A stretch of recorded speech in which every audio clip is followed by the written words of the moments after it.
Wanted Dead, a hack-and-slash third-person shooter hybrid created by 110 Industries.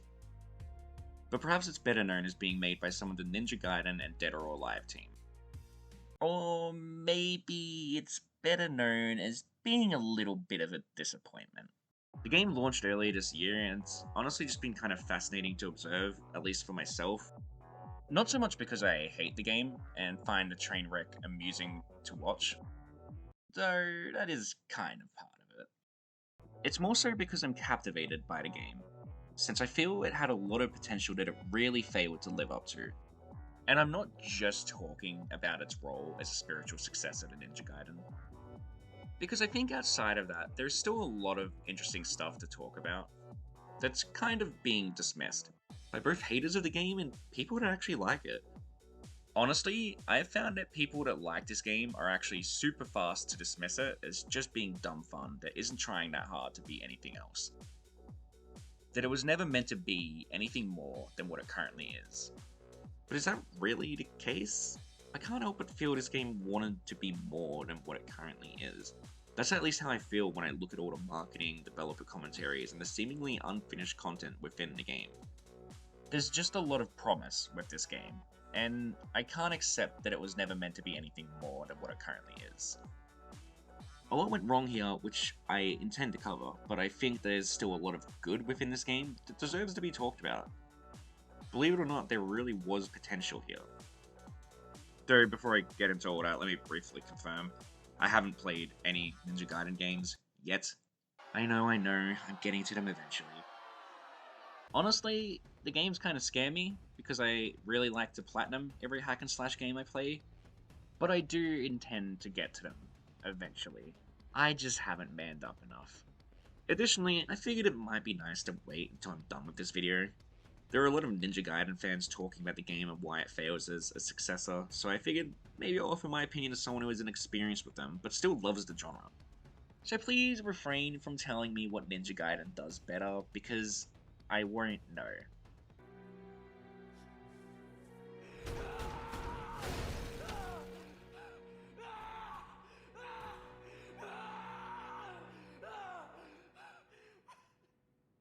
Before we begin, I want to bring up a little side note. I've used the game's soundtrack throughout this video in an attempt to highlight what I think is one of the game's better qualities. My hope is that doing this encourages you to check out the soundtrack for this game, as well as the artists responsible for it. But while making this video, I found that some of these tracks aren't properly credited.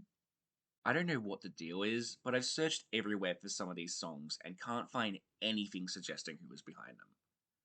The IMDb lists Dasha Rosh as a composer for the game, but while I can find things suggesting she made music for the game, I can't find proof for anything beyond this one song, which I honestly don't recall being in the game, so I've decided to credit 110 Industries for these tracks. But I've also placed an asterisk next to these tracks to let you know which ones I'm unsure about. If anyone does know who composed these tracks, please leave a comment so I can properly credit the artist. So, with all that covered, let's dive in to the many problems of Wanted Dead.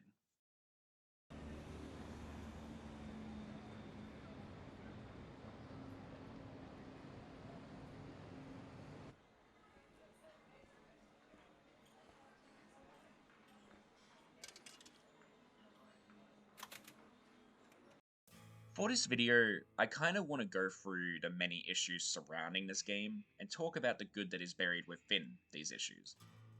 I don't intend to break down how everything went wrong with this game. I more so want to offer an outside opinion based on a bit of research that is easily available for anyone. And I want to emphasize that I'm covering issues surrounding this game, because I don't intend to just talk about what's within the game, since I feel there are issues outside of the game that are very relevant to this video. One of these issues is actually the chaotic launch of the game, because there's a very relevant issue for this video, that being the faulty physical copies of the game, specifically the faulty Australian physical copies of the game. I am Australian. One of my copies was faulty. To briefly go over what happened, physical copies of the game were unable to install any further than 80%. The issue itself seemed to be restricted to Australian copies of the game, and when I emailed 110 Industries at launch about the issue, they just told me they were looking into it. 2 weeks passed, and I hadn't heard from them again. So I emailed them again, asking for an update, and another week passed with nothing. So at that point, I kind of just cut my losses and got a refund, just so that I wasn't stuck with a faulty copy of a game that I would never be able to use. I then used that money to buy Bayonetta Origins, which, it's a pretty cool game. You guys should give it a chance. I think people are being pretty hard on that game.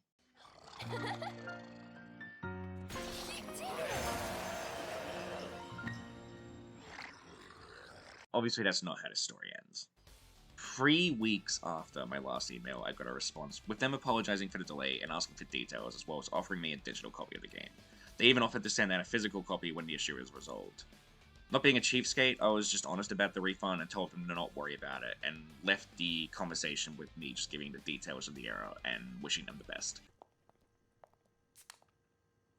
Looking forward to it.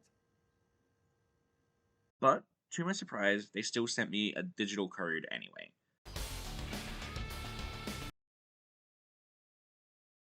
So why am I telling this story? To flex about getting the game essentially for free, whereas others had to pay for it? No, not at all. I have 2 reasons. First, I want to be open with you, the viewer, about how I got the game, because I think there's a chance this experience might lessen my annoyance with the game, and while I intend to be brutally honest with how shit this game is, I still want to give you the chance to call me out if you feel the need to. More importantly though, I think this story does kind of show a level of care and professionalism from the team. Yeah, the response time was undeniably awful, but when it came time to act, I think 110 Industries went above and beyond what they needed to for me. If 110 Industries really didn't care about the customer, I wouldn't have gotten the game for free. They could have just apologized and left it at that, and I honestly wouldn't have cared. Obviously, I can't say for sure that everyone with this issue had the same experience, but I do know that they've reached out on Twitter to anyone else experiencing this issue so that they could help them out. So yeah, I feel like they handled this well enough. Though I think it might pay off to give the game this level of care, because honestly, it's been a fucking mess since launch. The game's riddled with bugs, admittedly more annoying ones than actual game-breaking ones, but it's still really bad. I only had like 2 bugs that kind of broke the game, or nearly did. One where this boss got stuck in a wall and was invincible, and I actually had to reload the game to continue. And a similar bug where an enemy was glitched into the floor. Thankfully, this one wasn't too bad, since I was able to find them and kill them after looking for a bit. It's definitely still an annoying bug. I just got lucky that I didn't give up and reload before finding them. Nothing else I encountered was this major, but god, there are so many minor annoying bugs. Like a reoccurring bug where I couldn't pick up health kits that I had room for. Or a weird one in the police station where I couldn't pause the game.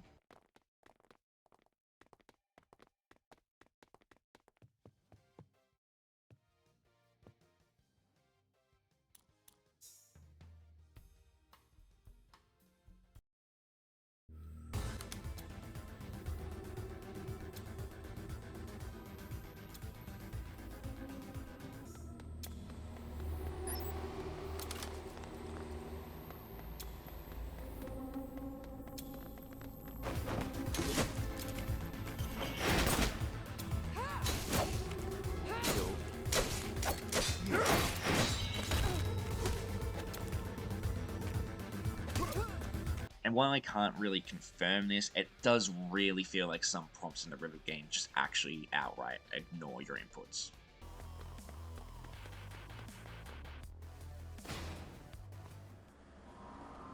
So, check this out.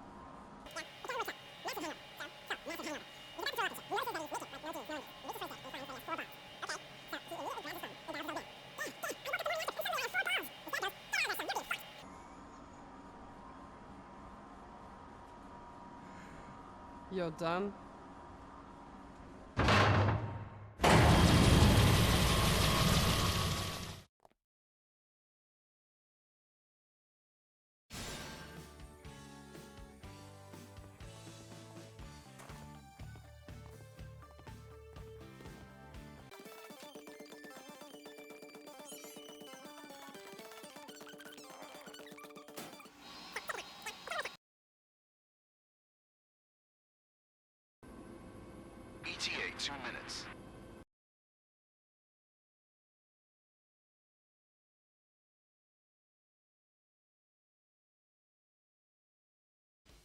And to top it all off, there is a glitched trophy, making the game impossible to platinum.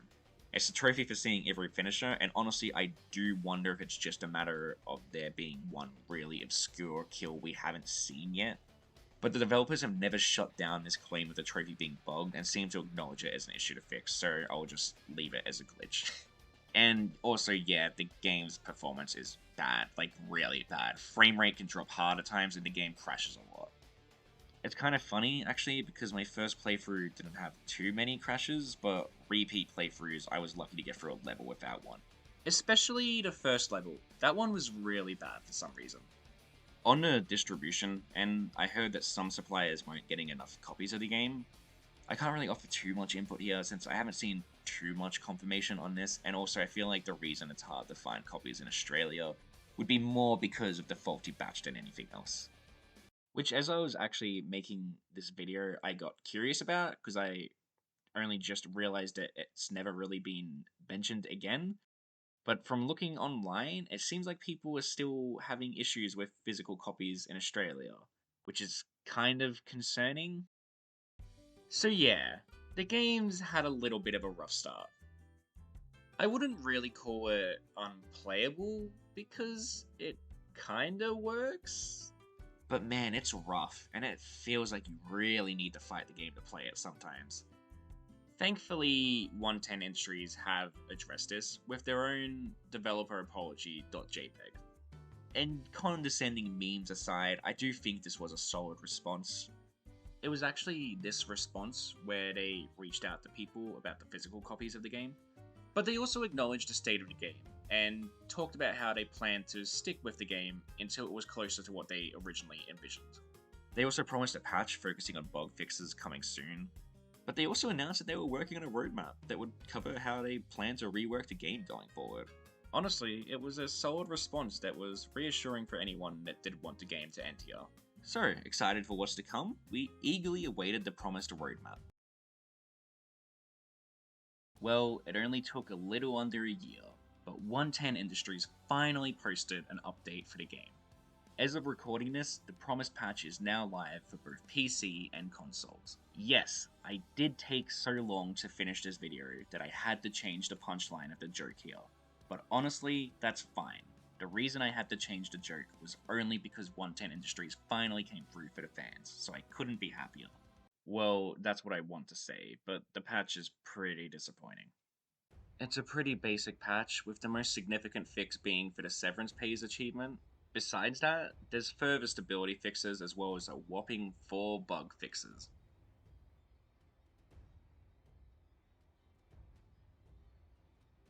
Funnily enough, none of these fixes were for the bugs I mentioned encountering throughout the game, which was not intentional.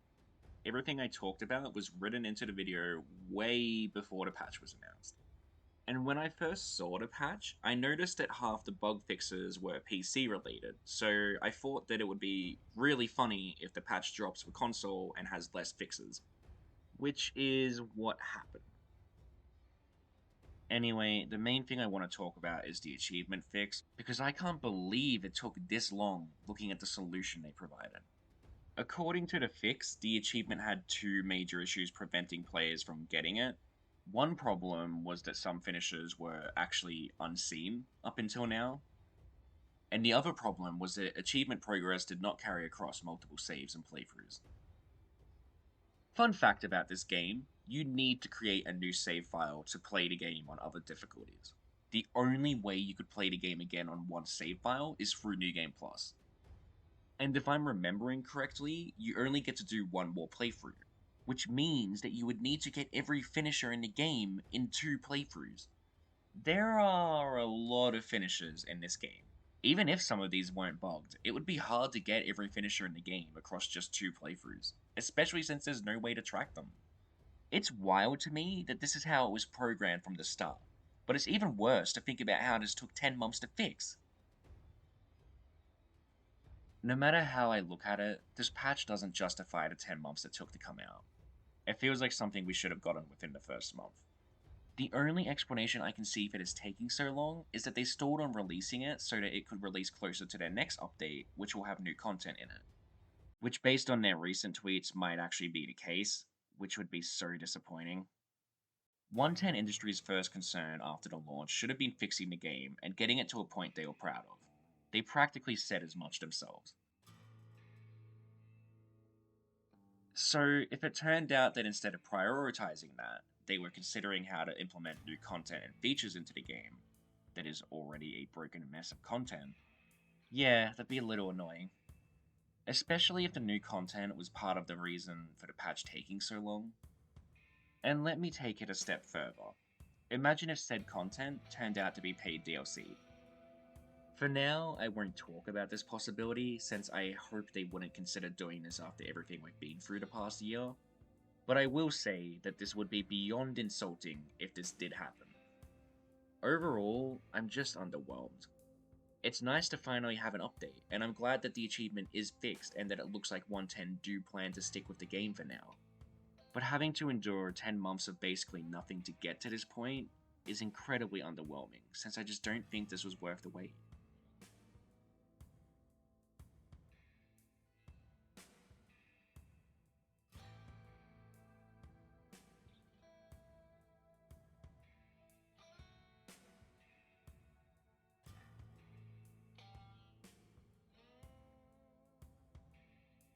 I am genuinely sorry if I'm coming off as way too negative, but I'm just frustrated about this whole situation.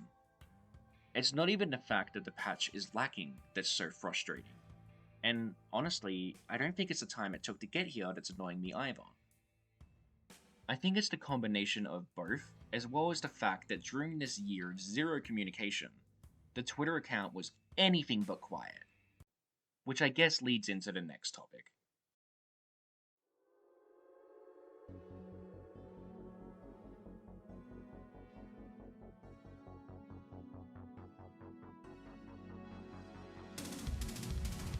If there was one objectively good thing about the game, it is undoubtedly its marketing. Seriously, it is insane how high quality it is compared to the game. And ironically, I'd say it does a better job of world building than anything in the actual game. The trailers go hard on building up the world, making it look so large and alive. And I'm not just talking about how it shows off content outside of the core gameplay.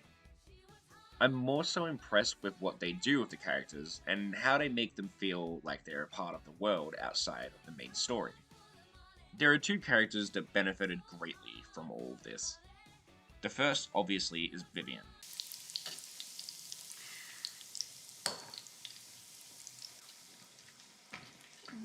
Because by the time the game came out, I actually knew more about her than I did Hannah, an Olympic medalist turned cooking show host turned gunsmith for the police.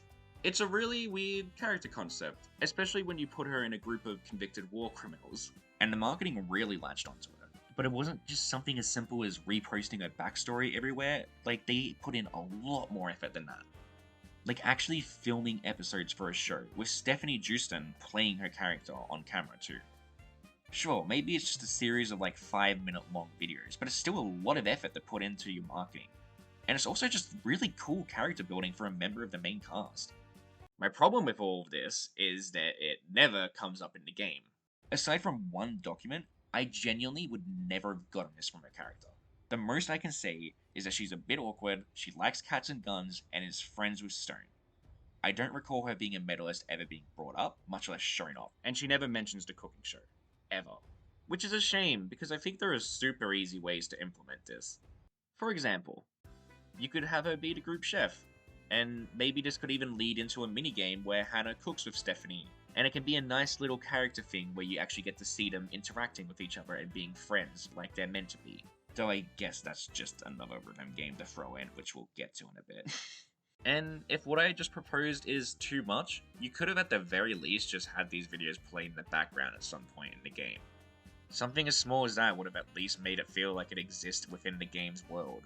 I just think that the way Vivian was handled is disappointing, because I think that she's an interesting character, especially in this group. She's the only one in the group that isn't a convicted criminal, and her history is so much lighter in comparison. What led her to this point? Is it just another temporary fling? There's real potential here that could have been used outside of marketing purposes. Get the fork, honey. Here's pie. The other character that got marketing focused is Cinnamon. the waitress for the diner the group eats at. Cinnamon actually got a whole animated music video set to a cover of the song She Works Hard for the Money, which was performed by Stephanie Justin. It's a short but sweet story about Cinnamon working multiple jobs so that she can support herself and her 2 kids, I think. I don't know, it could be her siblings, I guess. They don't really specify, but honestly, either way works, so who really cares? I really love this trailer. Not only is it a sweet story at heart, but it does a great job of showing off various locations of the world and making them feel alive. Each location also has cameos of characters within the game, and honestly it just makes the larger cast feel more connected, you know? Like the characters do live in this world and have loose connections with each other in the smallest of ways. It's also filled with so many small moments that do a good job of giving Cinnamon a lot of character, and it even gives members of the main crew little moments too, that help me like them a bit more. Seriously, even if you have no interest in this game, check out the trailer. It's a fun watch with a lot of heart. Just don't think it's representative of the game at all. Now I know some of you may be asking, isn't it a bit stupid to assume an animated music video would be representative of the game? And yeah, sure, you're half right. But don't you think it's a little bit of a missed opportunity to not take advantage of the trailer and at the very least show off some locations in the game? Because besides the diner, you don't visit any of these locations, which obviously means you never see this side of Cinnamon. It just feels like a waste of potential. Being able to go to these places in game and see Cinnamon working at each of them, it could have been a neat detail. That way the trailer is selling the world of the game, while also providing a cute backstory for Cinnamon. I don't know, maybe I'm overthinking this, but I feel like this is one of the better written parts of the world of Wanted Dead, and it's such a shame that it's restricted to a trailer. And if you were curious, Cinnamon is barely in the game as is. They focused on her a fair bit in the marketing, but all that amounted to was like one line before she disappears forever. And yeah, I don't think Cinnamon needed to be important. It just feels weird that the marketing latched onto her when she's such a background character. If this is how you were always going to use her, you may as well put the money towards other, more important characters. And if you do think I expected too much from the marketing, let's go back to Vivian for a moment. Because the official website states that Vivian's late night chow is an integral part to the game, but like, no it's not? How is it integral? What makes it integral to the game? It's barely in the game. Sure, it's backstory for a member of the group, but like I've said already, it is barely brought up in the game. Vivian may as well have been a clown before joining the force for all I know. Pigs went extinct, right? Intentional or not, the marketing for this game establishes a large world occupied with characters living their own lives outside of the main plot.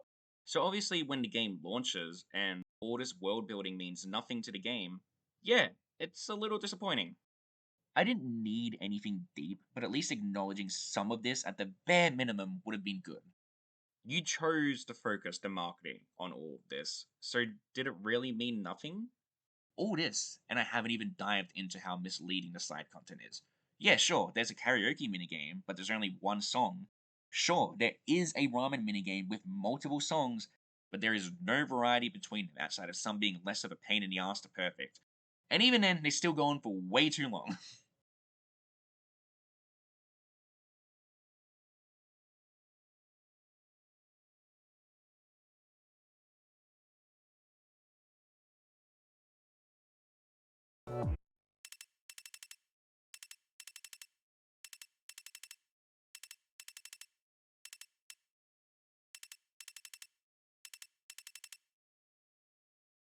I'm not even going to talk about the crane minigame. The only minigame that actually does feel complete is the Arcade Space Runaway game, but the fact that they released it separately makes me think that they put more focus on this minigame since it can be its own thing. But even as a minigame, it's like way too long. The marketing just feels dishonest. The minigames feel more like last-minute additions, the world is not nearly as large as it appeared to be, and the characters really aren't that deep or compelling. But despite all that, I do feel like there was a lot of heart in the marketing. Too much for it all to just be a lie. So I really do want to believe the developers truly did want the game to turn out in a way better represented by the marketing. But for now, all we can do is wait and see. The funny thing about all of this is that the marketing is still kind of a problem. I alluded towards this earlier with the Twitter account, which is still going strong on selling the game and posting memes and epic gameplay clips, and not a single update on the game. And this isn't necessarily the fault of the person running the account. They were paid to manage the account, and they're doing a really good job of it. I would have expected them to run out of material way earlier than this. My main issue is that it feels a little dishonest to post an apology acknowledging the rough state of the game, only to then go on posting and retweeting epic clips of the games with people praising it. Again, it's their job, but it just feels a little dishonest and kind of takes away from the impact of their apology.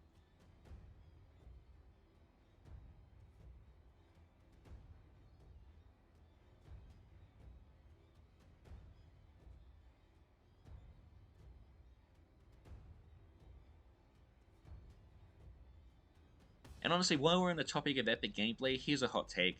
I think the trailers actually present an accurate portrayal of the core gameplay, and I have no issue with how it's marketed there. If anything, I'd say it's edited more to make it look fun and epic, but like everyone does that, so who cares?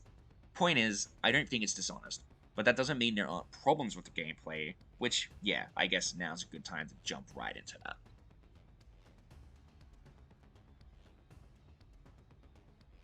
The gameplay of Wanted Dead has a bit of a mixed reception. Some like it, finding it to be challenging but also satisfying and fun, while others really hate it, finding it to be frustrating and tedious, or just basic and boring. Then there are some, like myself, who don't really feel strongly one way or the other. If anything, I lean more towards liking it, I guess. Really, I just think it's passable and occasionally fun. It's the hybrid nature of the game that saves it, because neither element is good enough on its own. The gunplay is generic, feeling like a below average third person shooter filled with bullet sponges. Sure, headshots do take them down faster, but it's still a lot of ammo. Ammo that is very limited in this game, by the way. But in fairness, I think this is intentional, because it does mean you have to utilize both your gun and sword, and consider what fights you should be saving ammo for. And I guess since we're on the topic of the sword, yeah, the sword plays pretty basic too, but it is fun. Where it shines best is absolutely in the violence of using it. The sword has a really satisfying way of slashing through enemies, and it can be a lot of fun going through weak crowds. Additionally, there is also a good variety of finishes, and I think the way they string together is pretty cool and fun to watch.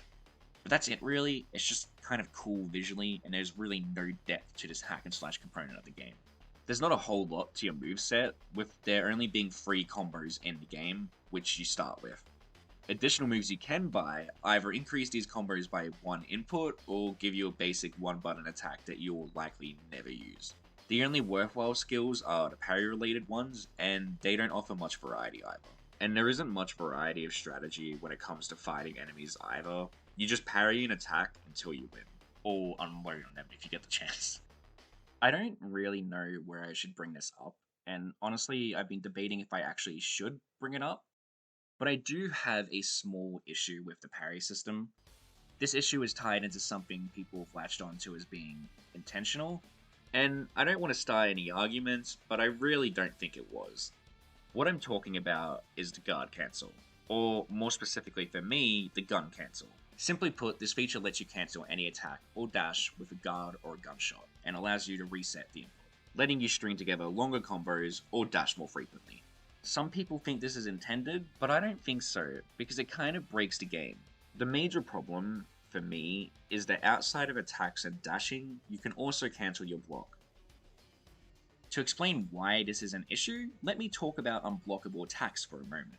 In this game, there are 2 types of attacks. One that you can block and parry normally with your sword, and an unblockable attack that can't be parried but can be countered with a gunshot.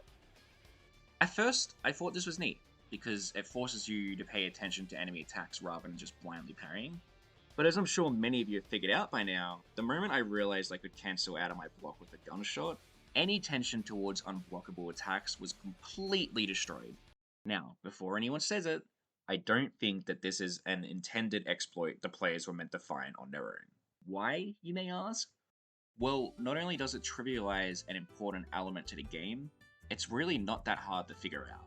Because surprise, surprise, when most people realize they fucked up and did the wrong block, they are probably going to panic and mash the gun attack, which they will then realize lets them cancel the block immediately.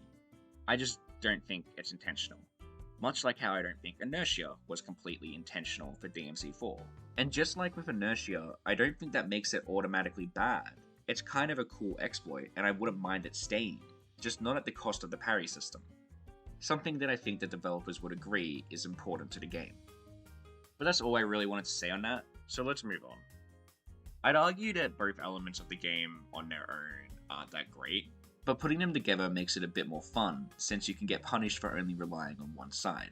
Running in and swinging mindlessly with your sword makes it easier for enemies to gun you down. But playing it too safe and keeping your distance could lead to you getting overwhelmed by faster enemies. That being said, this needs to be ironed out more, because I do think it is easy to brute force some areas and just rely on the sword. Especially early on in the game, which is probably the worst time for this since it will teach the player the wrong lesson. For example, halfway through the first level, you get ambushed in a large room with flimsy cover. You would think that the goal here is to utilize what you have and take the enemies out slowly but safely. But no, it's easier and faster if you just rely on the sword. The AI for enemies seemingly has a feature that makes them focus on your allies first. Unless you're standing right in front of them or attacking them, they will always prioritize killing your teammates, who can't die, by the way. So that means that in this segment, the majority of the enemies will unload on your team, while maybe like 2 or 3 melee guys will run at you, who seem to have a little bit better of an AI, at least a little bit. But they'll be easy to handle, and after you beat them, you can easily take out everyone else one by one. This is part of why I think the balance needs to be ironed out a bit more, because I think some segments indirectly teach the player to not worry about it, since you can let your team take the heat as a distraction instead. I'll talk about this later, but this genuinely does feel like the intended strategy for some areas, while other areas might punish you for relying on this strategy. Which actually makes me think that people struggling with the game might be playing it solely like a hack and slash, because if I'm being completely honest, I don't think the game is as hard as people make it out to be. Sure, there are some annoying areas that go on for way too long, but I wouldn't consider them hard, just tedious. It feels like trial and error, with you having to slowly memorize the level layout and consider what resources you should utilize and when, but I wouldn't consider anything in the actual levels that hard. And don't get me wrong, the game's not easy, I just think it's more frustrating due to poor level design than it is the game actually being challenging. There are some annoying enemies, like these samurai and minigun guys, but there are easy ways to handle them. The minigun enemies are actually quite simple. Just run up to them, hit them, parry any melee attacks until they're stunned, hit them again, and repeat until you kill them. The samurai enemies, on the other hand, are probably the more challenging enemy in the game, since they deal a lot of damage and attack quickly, as well as jumping away from you and doing ranged attacks. So the best strategy is to keep combat as close quarters as you can, and learn their attack patterns so that you can parry them until they're stunned.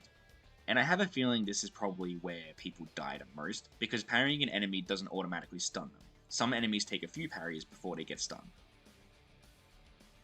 And if you do a follow-up attack on an enemy that isn't stunned, you'll both hit each other at the same time. For the samurai enemies, this is bad because they deal a lot more damage than you do. So make sure the enemy actually is stunned before doing a follow-up, because you will always lose this exchange of attacks for stronger enemies. It can get annoying later on in the game when they drop 2 of them at once, but this is actually what I was talking about earlier with making your allies be distractions feeling like the intended strategy. It's the easiest way to get through this segment. Just keep your distance and let your allies aggro one of them, then focus the other one while keeping an eye on the other to make sure that they don't switch over to you. It's not a great strategy, but it's the easiest way to get through this part. Is all of this intentional? Hell if I know, but it works. While playing, you should also keep in mind that every level has a chainsaw hidden somewhere, and these chainsaws insta-kill both of these enemies. I found that anytime there was a chainsaw, there was always a stronger enemy you could use it on coming up, so just keep the layout of the level in mind while you're playing. If you've been paying attention, you may have noticed a trend in my commentary on the gameplay. That being that doing well in the game involves a lot of level memorization.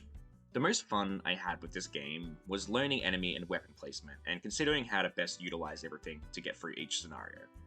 Because of this, my future playthroughs were kind of fun, because I had the most knowledge of the game and its levels at that point. It started to feel more like a strategy game, where resource management was essential to succeeding. The problem is, this made the game a lot easier for me on higher difficulties, which is why I kind of do agree there needs to be better difficulty adjustment, but not to make the game easier, more so to provide variety.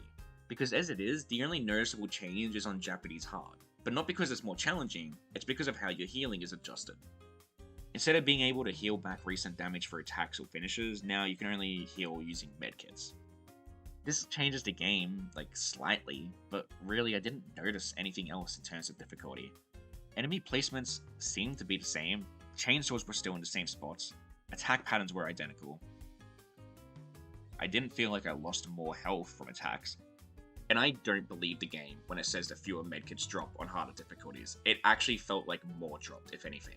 So because I'd already mapped out the levels and knew what my strategy was, Japanese hard was honestly easier than my first playthrough. There's a similar problem for easy mode, which is that there's not a lot of change between normal and easy. You just get more medkits, and I guess you take a little less damage? Maybe? The bigger issue here for me is that you can only unlock easy by entering a cheat code, which, by the way, why? Alright, so I'm here from the future to inform you that apparently this isn't the case. While listening to an interview, I heard the director mention that easy unlocks after dying 3 times, which was a massive surprise to me. So I looked into it more, and yeah, it seems to be true. I can't confirm it, since I already put in the cheat code after beating Japanese hard, and I really can't be bothered booting up the game on another profile to test this. But people online have confirmed it, and I don't really see why you'd lie about this, so it's enough for me. So I'll retract my complaint here, but I'm keeping the scream, because funnies scream haha. However, I think it's insane that I never unlocked easy mode. I'm not some kind of pro gamer. I died a lot on my first playthrough, but it never unlocked for me. The only explanation I can think of is that maybe the game doesn't unlock it right away and asks if you want to play on easy instead, and since I was button mashing to respawn, I just never saw it. Because I know I died more than 3 times in some areas, especially for August. But whatever, I'm glad this obvious feature seems to be included, apparently. The only thing I'll add is that it should unlock when you beat the game, but it's not that big of a deal. I guess I should mention it too, since I know this is an issue for a lot of people. But yeah, the game makes you wear cat ears on easy. Some people really hate this, but I'm just gonna be honest, I don't really care. I mean, yeah, the game is kind of making fun of you, but the game is a little quirky, I guess. And it has a lot of cats in it.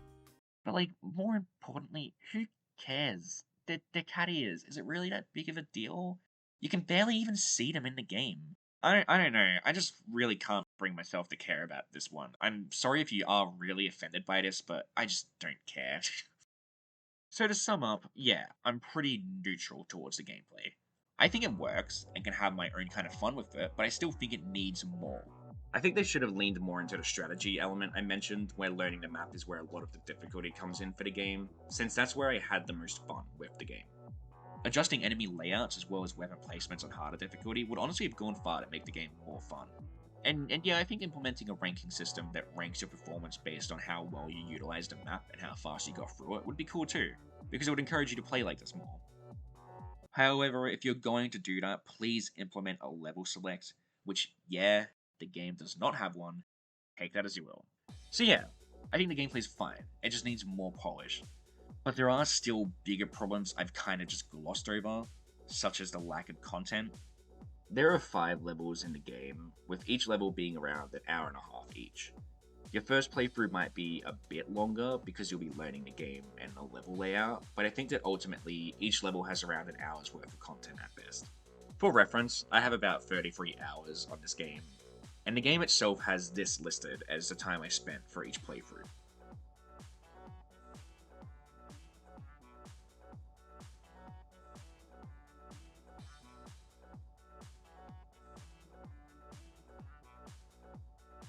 Now, I'd argue that this time isn't a completely accurate portrayal of how much content is within the game for a few reasons. First of all, my total time was boosted a lot by the minigame trophies. I probably spent like 4 to 5 hours on those nightmares, and I feel like that's a generous estimate. I also watched all the game's cutscenes twice, in a futile effort to better understand what was happening in the game. And the last thing that I'd like to bring up is that some of this time was spent getting extra footage for this video. Realistically, I think one playthrough is about 6 to 7 hours long. Your first playthrough might be a little bit longer since you'll still be learning the game, but I think at its core, the game is about that long. And if you do doubt this, any full playthrough up on YouTube is about 5 hours long. And these often don't factor in the time spent learning the game and retrying missions. So, if I'm being generous, I think I got about 20 to 24 hours worth of content from this game, outside of torturing myself for trophies and this video. Now, I don't think that game time is everything when it comes to a game's worth, since some people might be able to get more from a game if they really like it. I've talked about my issues with the game and how I feel like the lack of variety between difficulties makes the game less interesting to me, but if you're fine with that and can get 100 hours from this game somehow, that's cool and I'm glad that you enjoyed it. But I feel like even if you enjoy this game, you have to agree that there isn't enough content in the game to justify its full price. It's just not worth it, and I don't think you should get this game for anything more than $30. Now, I feel like I don't have to say this, but just in case, if there are some people watching the video right now screaming about the mini-games and extra content and how it clearly added to my game time, so I should factor that into the worth of the game, for all of you watching the video right now, I have just one thing to say. If you genuinely believe the hogwash that you're preaching right now, please rewatch this video up until this point. The mini-games are not fun. They barely add any content to the game. They lack any depth that would make them worth revisiting beyond getting the stupidly hard trophies for them. These mini-games are not good content. Again, there is one karaoke song, which, now that I'm thinking about it, is kind of odd. Because Stephanie Justin was a cutscene director, and in this interview she says the karaoke minigame was her idea, so I'm surprised she couldn't get more songs for it, especially since she sang a lot of covers for songs that were randomly used throughout the game, so maybe they could have used them for the minigame. Honestly, it just makes me think that they ran out of time or money and just left it with the one song. Which is a shame, because it probably is the best minigame in terms of making me like the dynamic of the group. It's a cute minigame that's fun to watch. There's actually a funny moment in the song where you can hear Fee Marie Zimmerman and Stephanie Justin laughing, which is a cute touch that makes it feel more natural. Having more variants of the minigame with other characters potentially joining in could have made it more memorable, but it is what it is, I guess. And I think that's enough on the minigames. I've already said it all, and there's really nothing new I can add. So I guess that leaves us with the boss fights, and honestly, I don't mind them. The only boss fight I'd say I dislike is August. And for August, it more comes down to him being a frustrating experience, and it feeling like a weird difficulty jump for the second level of the game, especially since you won't struggle like this with any other boss in the game. My main issue with this fight is that it just never really felt like I knew what was expected of me. You'd think that because August has a gun, that the fight would be a bit more of a ranged battle, but that's not really an optimal choice for you, because your gun does nowhere near as much damage as his does. And hiding behind cover and chipping away at him doesn't really help. August is always moving towards you, and the cover in this arena is so bad that he can walk around any of it and unload on you at any point. So a ranged battle isn't going to be that helpful here. In that case, maybe the intended strategy is to bring the battle to him and focus on melee. Well, maybe, but it's still a little clunky. In this battle, August has two states: shooting at you or about to punch you. The punching only starts when you're right in front of him, and if you hit him a few times, he jumps back a bit so that he can start shooting you again. And keep in mind, his gun does a fair bit of damage, so you don't really want this to happen. Considering all of this, the strategy I have found to work is to lure him over to you, then trap him in a loop by utilizing the dodge cancel I mentioned earlier. My problem is that it just feels clunky and weird, and it really isn't that satisfying to pull off. But it's the only strategy that I've found to work here. Once you're in the second phase, he just drops the gun, and it becomes a normal fight. It's a bit more fun of an experience if you can get to it with a moderate amount of health, I guess. Every other boss fight is honestly just fine, which does include the spider tanks and the rematch with two of them. It's a decent tutorial boss fight, and honestly, it's kind of fun running around them and dodging their charges. and the rematch with two of them later on in the game is in a big enough arena that it's not overbearing. The only downside is having to wait for ammo to be dropped throughout the fight. But yeah, they're fine, just like every other boss fight in the game. Well, except for one.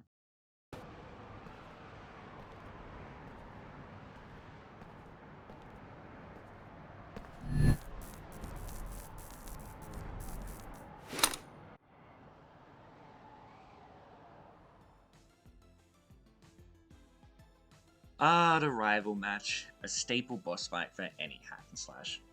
Almost every series gets one eventually. So long as more are made, it only becomes more likely that eventually you'll walk into an arena and see a similar looking guy on the other end, ready for a fight. I don't think I need to give a rundown on this, everyone knows what I'm talking about. Think Virgil, Jetstream Sam, or even more recently, 4.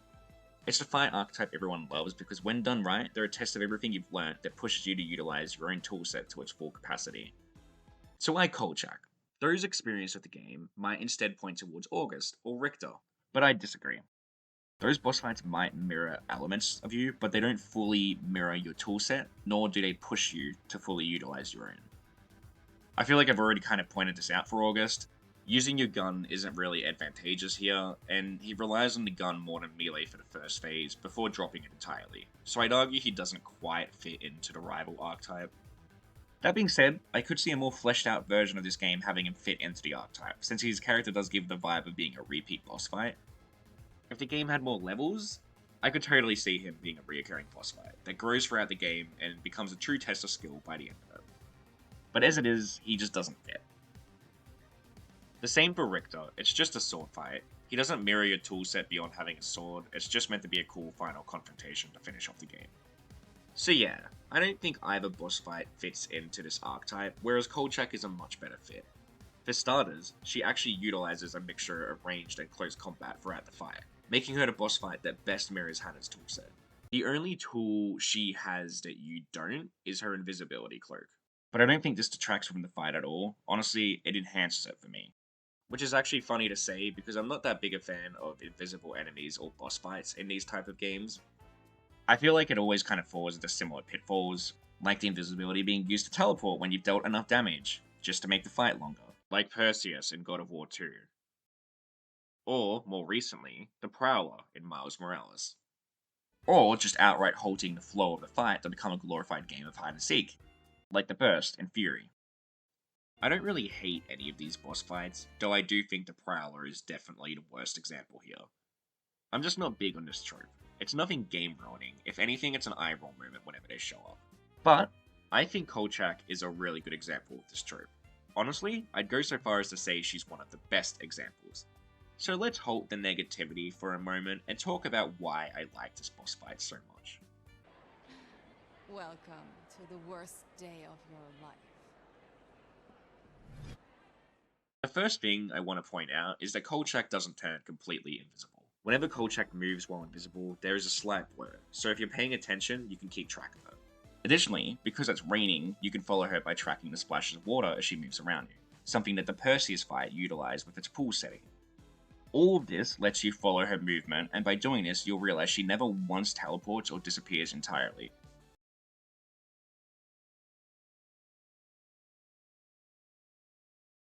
Which I just like. It makes the fight more realistic by not giving Kolchak some dumb edge that lets her escape any situation. But I will admit that I think this makes the boss fight a little easy to cheese. Because the way the arena is designed does make it easy to trap Kolchak in some places, where you'll be able to take out most of her health if you keep up with the parries. In my opinion, this is the major downside of the fight. Normally when I get to this point, I fight in the middle of the arena so Kolchak can't get trapped anywhere. I think they could have definitely cleaned up the arena a little bit so that the boss fight can shine properly. Or they could have let these objects have more of a purpose, like maybe letting Kolchak jump up on top of them to snipe at you. So long as she has to actually reach these objects to jump up on them, I don't see any problem with this. That way it's also a punishment for losing track of her. You could also potentially let her jump up on them when she's trapped, giving her a way to escape the cheese strategy I mentioned that doesn't feel cheap. Just a few suggestions that I had, but I still think the fight works really well as it is. Which actually reminds me that I am meant to be praising the game here, so let's stop the nitpicking and go back to talking about what I actually like about the fight. Part of why I like Kolchak is because of how she fights using a mixture of long range and close range. Sometimes she'll snipe at you from afar, other times she'll charge in to fight you head on, which means that you have a reason to use both your gun and sword throughout the fight. You can chip away at her with your gun when she's running around you, but you also have to be ready to rely on your sword when she comes in to attack, since she can deal a lot of damage if you let her, which, if you're not already aware, is utilizing your full toolset. These aspects of the fight also tie into why I like Kolchak's use of invisibility, because it can make the fight feel more tense without giving her an unfair advantage. If you do lose Kolchak, there's a chance she could deal a lot of damage with a sneak attack, but losing her would be your own fault, because there are a lot of ways to keep track of her despite the invisibility.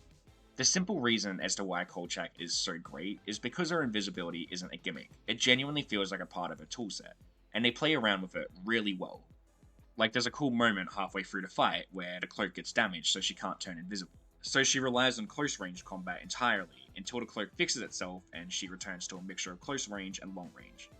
It's just a neat moment that showcases how Kolchak doesn't need to rely on her invisibility to take you on. It also adds a little to her character, seeing her so frantic looking but willing to improvise. Again, this fight isn't perfect. It's honestly one of the easier boss fights of the game, even outside of that cheese strategy I mentioned. And in terms of actual character, Kolchak has like no build up to this fight. She has like one scene before the actual fight, and that's it. As it is, a lot of work would have to be put in before this boss fight could ever be put up there with some of the greats of the genre. But that doesn't mean that it isn't a fun boss fight. It's a fight that shows what the game is capable of, and that there is a team of people behind it that know how to make a fun game. Sure, it's a mixture of things that other games have done before, but it's a mixture of what works, creating something I would honestly believe to be one of the best examples of this trope. For a very brief moment, everything comes together for this game. The gameplay, the setting, and the soundtrack, all of it comes together to make a truly fun experience for the player.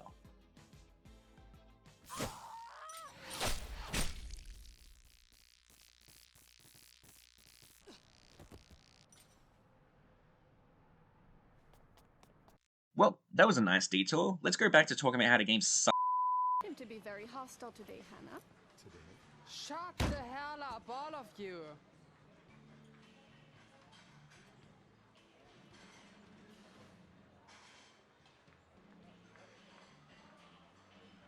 I think the most notorious aspect of this game is probably its writing and voice acting, with it being memed on quite a lot since its release. Now, I'm normally not that fussy when it comes to voice acting. Sure, I can kinda tell what good and bad voice acting objectively is, but I feel like my tolerance for it is really high. I will rarely complain about voice acting unless the performance is really bad. So, believe me when I say it, the voice acting in this game is bad. Really bad. If I'm being brutally honest, I really don't think there is a single good performance in the game. Some people have been quick to blame the cast for this, claiming that the bad performances are to be expected because for a lot of the cast, this was their first time voice acting. But I think that's a lame excuse that puts blame where it shouldn't be. It's also kind of wrong. I mean, look at Tony Clark, Herzog's voice actor. In my opinion, his performance is the best in the game. It's not great, with a lot of lines still being awkwardly delivered, but you can tell he understands the character and knew how he should play them. Tony Clark is not experienced. I mean, looking at his IMDb page, I'm not even sure the guy actually exists. But on the other hand, Stephanie Justin is an experienced voice actress, but I think her performance in this game is kind of bad. She's not the worst in the game, but her lines are very weirdly delivered. She's honestly a bit too quiet and held back at times. So, based on these two, the excuse that the bad performances are because of a lack of experience already falls apart. Now, before people get upset, I like Stephanie Justin's work outside of this game. Funnily enough, while writing this part of the video, I was going to say that while I'm not too experienced with her performances outside of Wanted Dead, I do still think that she's a capable actress from what little bits I have seen. But I took a look at her IMDb page and realized that she voices Brer and Lute in Solstice, which is shocking to me because I didn't recognize her at all. I didn't even realize they had the same voice actress. Now, Brer and Lute aren't groundbreaking performances or anything, but they're pretty good. They clearly sound distinct enough for me, and I think their emotional moments in the story are well delivered. I can confidently say that Stephanie Houston is much better outside of Wanted Dead. It honestly doesn't even feel like the same person. So, we have an experienced actress who has proven to be much more capable in other games. What does that mean for Wanted Dead, a game where her performance is lacking? The answer is obvious. Something must be wrong with the directing. Now, in my usual anger deflecting way that makes sure to not put the blame on just anyone, I'm not necessarily saying that this is the director's fault alone, because there are some known factors that might have made the voice recording complicated. But before I get into that, let's talk about what I think the major issue with the voice acting is. That being that a lot of the performances feel disconnected from each other. This is not like the last time. I have powerful friends now, bitch. I don't see anyone. Oh, chick. So, Do you know her?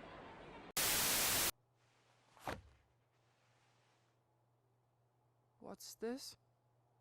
The treatment. I don't understand. Latent tuberculosis infection is no joke. This is isoniazid. Once daily for 9 months. Okay. You need me to sign something? Only the check. I'm sorry. Have you seen that shit? what? That guy's head fucking exploded. Bullshit. The characters just don't sound like they're actually talking to each other. It sounds more like the cast is just reading right off the script, sometimes even feeling like they don't have access to the script and are just reading lines that are being sent to them. This is what I think the big problem with the voice acting is, because it means there's no chemistry between the cast, and I'm confident that if this feeling was gone, the voice acting would be a lot more bearable. Because I think a lot of the cast do actually suit their characters. I've talked about Tony Clark already, but I think Stephanie Houston and Fee Marie Zimmerman also suit their characters. Though maybe that's more so because the characters are modelled after them. And sure, the cast being inexperienced is still a hiccup they would have had to work through, but I strongly believe that if this awkward, disconnected feeling was gone, things would start to feel a lot more natural for them. So, what is the cause of this awkwardness? While I can't actually confirm it, I can offer a possible explanation based on the words of Stephanie Houston herself. It was a very big challenge because most of the development took place during Corona lockdown times. So it was actually much more challenging um, than it would usually be. A lot of remote work, having to direct motion capture sessions through Zoom calls. If motion capture was done remotely, voice acting was probably done remotely too. Which would explain a lot. Because if voice acting was done remotely, that increases the chance it was done separately. And if the cast were recording their lines separately, I'd be interested in knowing how much the cast actually interacted with each other, and if they got any kind of reference for each other's performances. Because as it stands, it honestly sounds like they were just given a piece of paper with their lines to read, and that was it. And if all of this was actually how it happened, well, yeah, obviously the performances are going to feel disconnected. Even if they did record their lines in a group call, I could still understand the lines coming out awkwardly. Sure, the other people are there to bounce off of, theoretically, but you're also dealing with delays, connection issues, and many other things that just take away from that natural feeling. And this doesn't mean that I think good performances are only possible in person and in proper recording studios. I just think that this environment makes it easier for the cast to connect and interact with one another without delays or miscommunication. And for a game like Wanted Dead, where the dialogue is very dependent on the group's dynamic and banter, it would have been helpful if the cast actually felt like they were interacting with each other. But I'm just some wannabe YouTuber talking about a game they barely like. What do I know? You can choose to take what I've said however you want. If you think it's just some dumb theory, that's completely fine. I just wanted to suggest that it might be a little unfair to blame just the cast for all this. Because honestly, even if the voice acting was perfect, the cast would have always run into problems, because the writing is just as bad, if not worse. The dialogue in this game is often nonsensical, with it feeling like it's never even trying to uphold the illusion of a conversation. I mean, just look at this mess of a scene.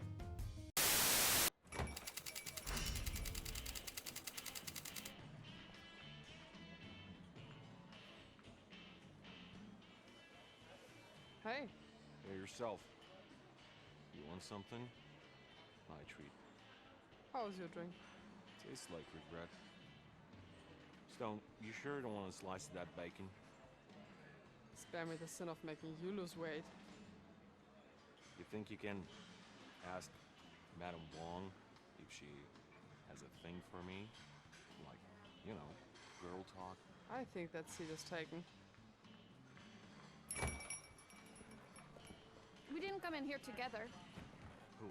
Mr. X? He's just a bodyguard, that's all. Yeah, keep saying that. He's her slave. First of all, he never speaks. Means that she doesn't let him speak. Or he has nothing to say. Yeah, right. And? Isn't it enough?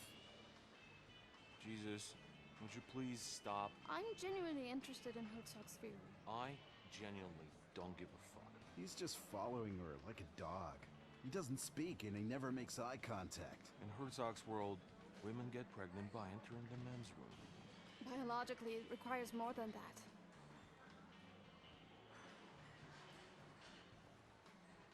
For a minute I thought this day would play it out right. All right, knock it off. You seem to be very hostile today, Hannah. Today? Shut the hell up, all of you!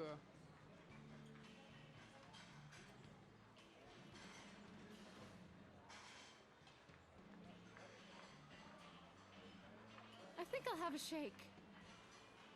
What did I do to deserve you? It's just weird. Everything about it is weird. The pacing, the tone, the performances, all of it is so inconsistent. I can't tell if Hannah is really annoyed in this scene or just exaggerating. Because she sounds annoyed, but I don't get why she's annoyed.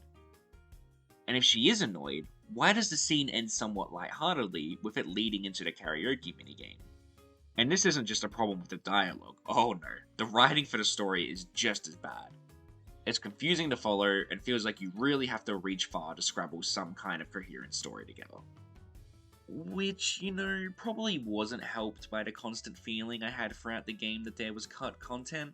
I mean, this character right here, she shows up once, the game implies that she oversees Hannah's character, then she fucking disappears entirely. This is legitimately the only scene this character is in, minus one appearance as an NPC in the hub world, I guess. Outside of that, Doc simps over her once, they make jokes about the guy following her being a sex slave, but that's it. Why? Why would you include this character? Are they seriously just some dumb knockoff Resident Evil joke? Because if so, why would you hire a voice actress for this dumb joke? I wish I could say that this dumb character is the only one that feels butchered, but there's more. A lot of the bosses feel like they were meant to be hyped up a bit more going in, or like they were meant to return throughout the game. Because especially towards the end, the game frames these encounters like there's some big climactic moment, when this is only the second time Hannah has actually met these people. It just feels like they lack impact that the game thinks they should have. Things also just kind of happen throughout the game, with it often being unclear why the characters are doing anything. I've watched the game's cutscenes twice now, and read through the documents a few times, but I'm only somewhat confident in my understanding of the story. Which is that it seems to be your standard uncovering the secret evil corporation running the city plotline. Dallas Synthetics is the secret evil corporation of this story, who appear to be heavy into human experimentation, with Hannah's team set on unraveling everything. But they don't really do a whole lot of unraveling. I mean, they kinda learn that the robots are made of humans, or that they are humans. We, as the player, also learn that Hannah had her memories wiped and got turned into a super soldier, We'll come back to that in a bit. But only the player learns that. As far as I can tell, Hannah doesn't seem to learn this. The problem with these reveals is that there's no real impact. They just happen and are never properly explored. But most importantly, the characters themselves don't seem to care about anything you learn. Seriously, that thing about the robots being human is brought up once, then never mentioned again. I wouldn't fault you for forgetting it happened by the time the game ends, because it's treated like a throwaway line. Stone, she's 100% human. What the actual fuck? Do I look like a fucking robot to you? You think they care? People would have figured out. The game just moves along without stopping to focus on anything it brings up, which makes it confusing because you're never sure why anything matters. Which brings us to a common defense for the story. It doesn't matter. The game isn't taking itself seriously in the first place, and is meant to be something comparable to Killer is Dead or Lollipop Chainsaw. And I've got a mixed opinion on this excuse, because on the one hand, I get it. Hack and slash games don't need to have deep stories. They are gameplay focused, with story being an afterthought for some. While there are weirdos like myself that can enjoy the stories of these games, I understand that not everyone is borderline insane. These games don't need to be compelling story-wise, and it can just be an excuse to get you to the next big set piece. However, I think that it's unfair to compare Wanted Dead to games like Killer is Dead and Lollipop Chainsaw and say they're of the same level writing-wise. Scratch that, I think it's insulting. Lollipop Chainsaw and Killer is Dead are nonsensical, with the plot being almost non-existent. You're just expected to roll with the craziness and not ask any questions. But what works for them is that these games embrace their absurdity and take it to their limits. In contrast, Wanted Dead just isn't that crazy, nor does it feel like it's taking its setting to its limits. It's honestly pretty tame for the genre. Sure, it's goofy at times, but rather than being intentional, it always feels like a result of poor writing, directing, or voice acting. Whereas Killer is Dead and Lollipop Chainsaw are intentionally funny and lighthearted. But most importantly, their stories, as wacky as they are competently told. Yeah, they might be insane, with Killer is Dead actually being more confusing than Wanted Dead at points. But there is logic to the insanity, and you can follow what is happening throughout the game. Lollipop Chainsaw is just a wacky meeting the parents plot with a little bit of zombie hunting and dark magic thrown in. Killer is Dead is about an assassin becoming entangled in a plot with the Moon People that also connects to his own family history. Yeah, Killer is Dead is a little weird. But Killer is Dead takes advantage of its batshit setting to give you fun and memorable set pieces. Both these games absolutely aren't taking themselves seriously. Their narratives are nonsensical, with a lot of it being stuff that you're just expected to roll with. But the difference between these games and Wanted Dead is that the nonsense is entertaining. Wanted Dead's nonsense is confusing and frustrating. You rarely understand what's happening, why characters are doing anything, and if they even care about what they learn. But worst of all, the set pieces the game provides you with are average at best. The best way to put it is that Killer is Dead and Lollipop Chainsaw are absurd because they're competently put together, whereas Wanted Dead's absurdity comes from it being poorly put together. The writing of Wanted Dead is just a mess, man. And if you like that, that's totally fine. I'm glad you can find some enjoyment in it. The only things I really take issue with is putting Wanted Dead on the same level as games like Killer is Dead, Lollipop Chainsaw, No More Heroes, or Deadly Premonition. Because they're not. But besides that, I also think it's a stretch to say that the game isn't taking itself seriously. Because the game clearly does value its writing to some degree, because if it didn't, a large portion of the story wouldn't exist. Because this side of the story showcases a lot of love towards a certain character. Having the blueprints for what I feel is genuinely a heartfelt and emotional character arc if done right. The character in question is actually the main character.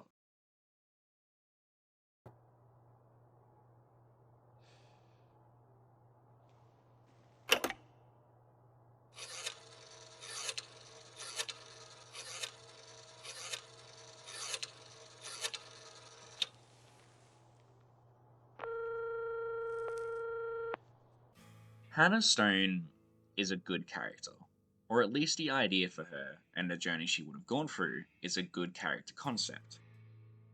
While I've talked about the story, I haven't said much about Hannah and her crew and what they are exactly, so I'll briefly run through that now. They're a zombie unit, made up of convicted war criminals employed by Dow Synthetics. Hannah is the leader of this unit, and the game opens with her recruitment in prison, then cuts to later on when the group has been put together. Besides the main plot, the game also has animated cutscenes scattered throughout, which are flashbacks to before Hannah joined the army. But in these flashbacks, Hannah is a completely different person, going by the name of Emma Lautner. The flashbacks are super vague and kind of confusing to follow, so I'll just say outright what happens in them. First off, the flashbacks make it pretty clear that Emma was a bit of a delinquent, and that she had a child at the age of 15. Documents imply that this didn't really change much for Emma, and it seems pretty clear that her parents looked after her son more than she did. At some point, the kid becomes sick with risk of dying unless they undergo an operation, and one sketchy and implicative shot of a doctor later, Emma is being interviewed by Continental Standard, who I think are meant to be the big bad of the game that's secretly behind all the human experimentation. Anyway, it's a little unclear, but it seems that Hannah is being paid a sum of money to be relocated and work somewhere. Okay, so here's what's going to happen.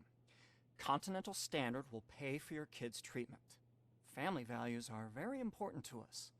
We will give you a white-collar job, nothing extraordinary. A year later, you will wake up at one of our locations, not knowing that anything ever happened. Sign this form, and take your pills. But obviously, we know that Emma didn't get some ordinary job, so I think the implication is that she was taken advantage of by Continental Standard, had her memories wiped, then got pushed into the war. That's why these flashbacks are scattered about and feel so disconnected to Hannah, because she genuinely doesn't remember any of this. Her old life was essentially ripped away from her. Now, to you listening, the story might sound a little messy. I had to make a lot of assumptions to get to this point, because there isn't a lot of confirmation in the main story. Maybe it's just because I'm an idiot and a lot went over my head, but even if that is the case, I still think the game does a bad job of presenting its story, and I hope I've illustrated how throughout this video. But I do think that the story is theoretically a good story. At the very least, it is super interesting to me having beaten the game. Throughout the game, Hannah is constantly thrust into a motherly position, the biggest example being with the main group. She's constantly looking after the group, with most of them always looking towards her for input on what to do next. There's also so many scenes in this game where Hannah honestly just gives off the vibe of a tired single mother being hounded at by her kids, who just wants them to shut up for 1 minute and give her a goddamn second of peace and quiet. Which actually I think is kind of what the diner scene I talked about earlier was aiming for. I just think it was poorly done. Hell, the game kind of makes it obvious this is what it's going for, since we get a scene with the commissioner outright telling Hannah that she has to be the one to protect and look out for them when he's gone. The culmination of this is at the end of the game, where Hannah confronts Richter so that the rest of the group can escape. It's her protecting her surrogate children, I suppose.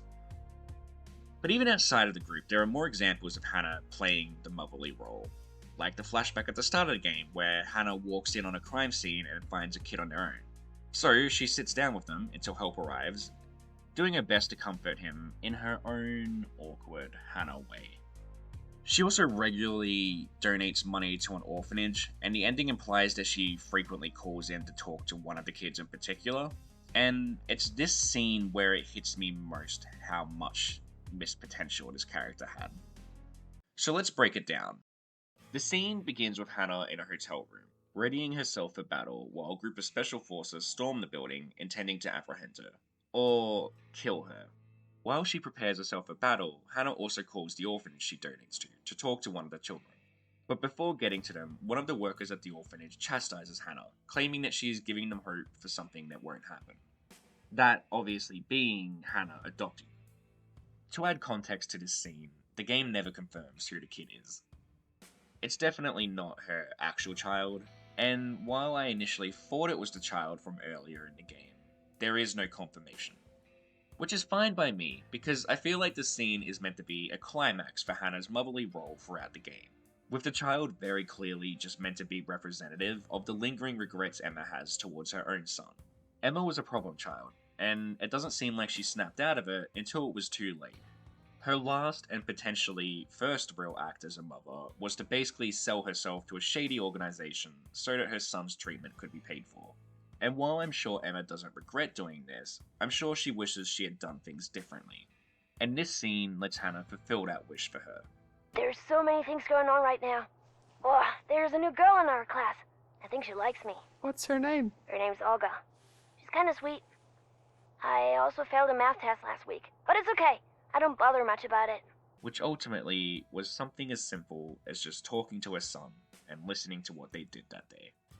All of this is just so fascinating to me, but it also infuriates me because I really think the game doesn't do this concept any justice at all. If this was better fleshed out, I could totally see Hannah staying behind to fight Richter being a really great moment, because it would be Hannah actually protecting her family this time instead of running away. And this final scene could be a super satisfying and emotional ending, because it would be Hannah confronting the regrets she has from her past life by acting like a mother for once, before fighting off a crowd of enemies like the badass she is. Just a perfect send-off for what her character could have been. Let's go back to a defense for the game. That nothing matters. The game isn't taking itself seriously, so you shouldn't either. I've already explained why I think this is a flimsy defense, but now I want to talk about why I think it's just straight up wrong. The game absolutely is taking itself seriously to an extent. At the very least, it cares significantly about its main character. And before anyone says something, this doesn't mean the game needs to be taken completely seriously. Because it's definitely aiming for a goofy and lighthearted vibe. One that prioritizes action set pieces over most other things traditionally important to a good narrative. While I do believe Wanted Dead does poorly in this department, I don't intend to deny that it is aiming for this vibe. But to say that the game isn't taking itself seriously and is intentionally bad is a really wild take to me. Because if that's the case, why does all this stuff for Hannah exist within the game? If the developers really wanted to create some nonsensical shit show that made little to no sense, there wouldn't be this much love for Hannah's character. It's obvious to me that they did care. The writer especially seemed to have a lot in mind for Hannah. But it's obvious that things didn't work out perfectly, leaving these elements lacking and serving only as a sign for what could have been. All of this feels so obvious to me, so it really confuses me seeing people who claim to love this game choosing to defend it in such a way that they dismiss what the game clearly values. And it's not like it can't be both. No More Heroes is batshit insane, with the game insistent on telling its story in its own way. The result is an absolutely insane and goofy experience, but much like the other games I've mentioned, it's not nonsensical. There's also a lot of depth to its main lead. The reason why people love Travis so much is because he's a compelling character at the center of Water Madness, with the insanity of the game being used to emphasize the arc he goes through. But while there's a lot I could say on Travis as a character, it's been said before, and much better than I could ever hope to do, so go check out one of those better videos. My point with bringing this up is to emphasize that a game can be an out there experience, all the while still having some moments of genuine depth at the core of it. But this doesn't excuse Wanted Dead. Hannah's story is half-baked and needed a lot more development, because as it is, you really have to reach to connect the dots. And what's currently there just isn't enough. I really want to stress this point, because I don't really want to see fans switch up and start talking about how the game is actually super good and has a lot of depth to it. I'm only bringing this up because I'm tired of hearing people deny the game as they defend it. This half-assed excuse that the game isn't taking itself seriously and is meant to be bad does nothing for the game. All it does is reveal your own disinterest with the game that you're defending. Maybe a lot of this sounds like a stretch to you, and honestly, that's fair. I probably am giving the game way too much credit. But I feel like there's way too much reoccurring imagery of Hannah being a mother. Whether the game intended for this to be as emotional as I feel it could have been is another matter entirely, but I can't believe all of this meant nothing to the game. Because if that's true, what a waste. Hannah really could have stood out compared to other main characters of the genre. Being an older female that's gone through a lot of hardships and is ultimately trying to fill the void left by a forgotten child, I don't know, that just sounds really cool to me, and I feel like Hannah deserved so much more as a character. Or maybe that's just my preference for older women that can kick my ass.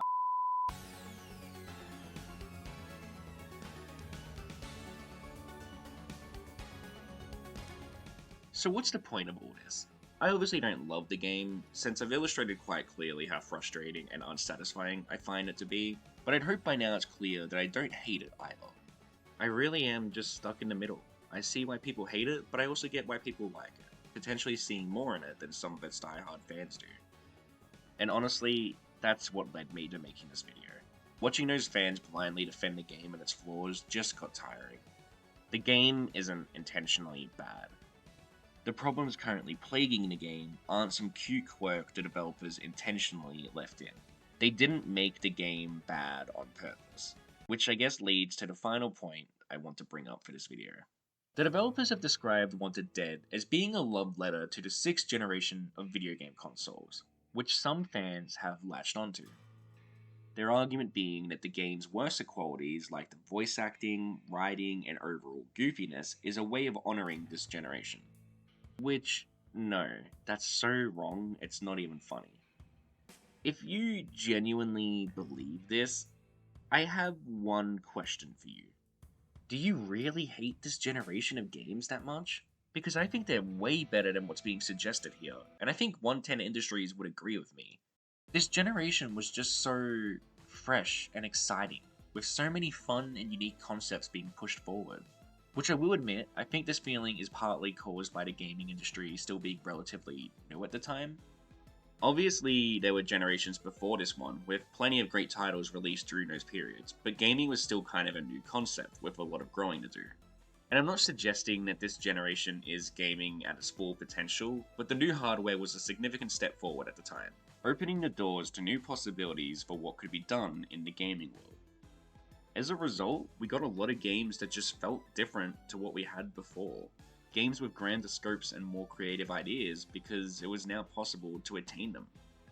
Alongside this growth in hardware, there was also a continuous growth in the industry, with more and more talented and creative people joining in. People that were passionate about the medium and the experience they could give the player. And I don't mean to diss modern games, because objectively there's a lot more we can do now than we could in previous generations, and there's obviously no shortage of talented individuals in the industry.